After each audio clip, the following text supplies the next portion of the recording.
La femme fontaine. Alors c'est une femme qui expulse un liquide assez abondant au moment de l'orgasme. Et normalement ce sont des orgasmes internes, souvent liés au fameux point G. Alors ça peut aller, ces expulsions de liquide, de quelques gouttes à quelques dizaines de centilitres. Ça peut être très très abondant et ça peut faire un petit peu peur. Alors vous avez 10-11%, voire un petit peu plus de femmes qui peuvent être régulièrement ou occasionnellement l'objet d'être une femme fontaine. Alors, ce qu'il faut savoir, c'est que ça n'est pas une surlubrification comme certaines l'imaginent. Ça n'est pas non plus une incontinence urinaire comme beaucoup le redoutent. Franchement, on a beaucoup de demandes là-dessus. Est-ce que je n'ai pas une incontinence urinaire? Non.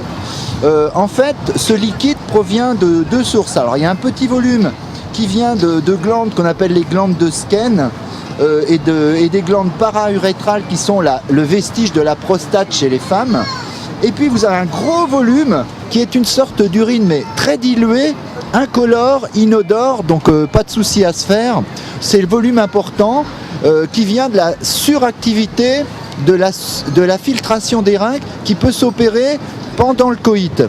Alors, ça peut être diversement apprécié, mais la plupart du temps, les hommes l'apprécient plutôt positivement parce qu'ils voient en cela l'expression d'une ultra-virilité, puisqu'ils sont capables de provoquer une réaction pareille.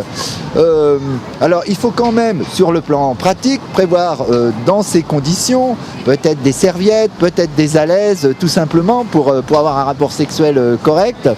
Mais on ne peut pas parler d'éjaculation féminine. C'est un mauvais mot parce qu'en aucun cas, ça a un rapport avec le sperme ou toutes les gamètes ou toutes les cellules de la reproduction. Donc, ne jamais dire Fontaine, je ne boirai pas de ton eau, parce que ça peut arriver entre 10, 20, 30% des cas, et c'est peut-être une expérience à vivre comme une autre.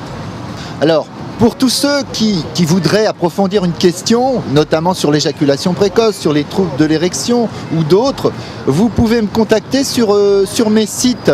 Alors, mes sites sont www.éjaculation-précoce.net ou www.trouble-érection.fr.